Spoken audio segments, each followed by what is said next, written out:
ನಿಮ್ಮ ಸತ್ಯ ಯುನಿಲೆಟ್ ಅಲ್ಲಿ ಫುಲ್ ಮೂನ್ ಸೇಲ್ ಮೇ 31 ಒಂದಿನ ಮಾತ್ರ. ಸತ್ಯ ಯುನಿಲೆಟ್ ಸಿಎಲ್ಪಿ ಸಭೆಯಲ್ಲಿ ಸಿದ್ದರಾಮಯ್ಯನವರಿಗೆ ಧನ್ಯವಾದವನ್ನು ಅರ್ಪಣೆ ಮಾಡಿದ್ದಾರೆ. ಸಿದ್ದರಾಮಯ್ಯ 2 ಬಾರಿ ಮುಖ್ಯಮಂತ್ರಿಯಾಗಿ ಸೇವೆಯನ್ನು ಸಲ್ಲಿಸಿದ್ದಾರೆ. ಕಾಂಗ್ರೆಸ್ ಪಕ್ಷಕ್ಕೆ ಸಿದ್ದರಾಮಯ್ಯ ಸೇವೆ ಅತ್ಯಮೂಲ್ಯವಾದದ್ದು. 2013ರಿಂದ 2018 ಹಾಗೂ 2023ರಿಂದ 2026ರವರೆಗೆ ಸಿಎಂ ಆಗಿ ಸೇವೆಯನ್ನು ಸಲ್ಲಿಸಿದ್ದಾರೆ. 2 ಅವಧಿಯಲ್ಲೂ ವಿರೋಧ ಪಕ್ಷದ ಪ್ರಬಲ ನಾಯಕನಾಗಿದ್ದ ಸಿದ್ದರಾಮಯ್ಯ ಸಾಮಾಜಿಕ ನ್ಯಾಯದ ಮೇಲೆ ಅವರಿಗಿರುವಂತಹ ಬದ್ಧತೆ ಆಗಿರಬಹುದು, ಸಿದ್ಧಾಂತ ಕಾಂಗ್ರೆಸ್ ನಾಯಕರು ಕಾರ್ಯಕರ್ತರಿಗೆ ಸದಾ ಮಾದರಿಯಾಗಿದ್ದರು. ಕಾಂಗ್ರೆಸ್ ಅವರ ಆದರ್ಶಗಳ ಹಾದಿಯಲ್ಲಿ ಮುನ್ನಡೆಯುತ್ತೆ.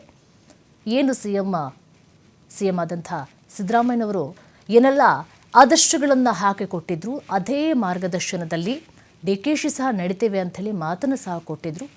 ಕಾಂಗ್ರೆಸ್ ಪಕ್ಷದಲ್ಲಿ ಅಲ್ಲೋಲ ಕಲ್ಲೋಲಗಳು ಆಗಿತ್ತು, ಮನೆಯೊಂದು 3 ಬಾಗಿಲು ಸಹ ಆಗಿ ಹೋಗಿಬಿಟ್ಟಿತ್ತು. ಅಂತಹ ಸಂದರ್ಭದಲ್ಲೂ ಸಹ ಯಾರೂ ಪಕ್ಷದವರು ಅಸಮಾಧಾನಗೊಳ್ಳಬಾರ್ದು ಎನ್ನುವಂಥ ನಿಟ್ಟಿನಲ್ಲಿ ಸಿಎಂ ಆಗಿದ್ದಂಥ ಸಿದ್ದರಾಮಯ್ಯನವರು ಅವರನ್ನು ಎದ್ದೇಳಿಸುವಂಥ ಪ್ರಯತ್ನವನ್ನು ಮಾಡ್ತಾ ಇದ್ರು.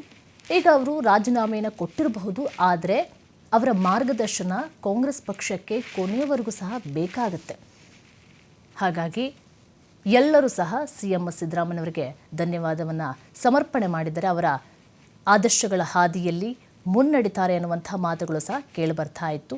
ಈಗ ಅವರಿಗೆ ಸಾಮಾಜಿಕ ನ್ಯಾಯದ ಮೇಲೆ ಅವರಿಗಿರುವಂಥ ಬದ್ಧತೆ ಆಗಿರ್ಬೋದು ಅಥವಾ ಸಿದ್ಧಾಂತ ಆಗಿರ್ಬೋದು, ಕಾಂಗ್ರೆಸ್ ನಾಯಕರು ಕಾರ್ಯಕರ್ತರಿಗೆ ಸದಾ ಮಾದರಿಯಾಗಿದ್ದರು.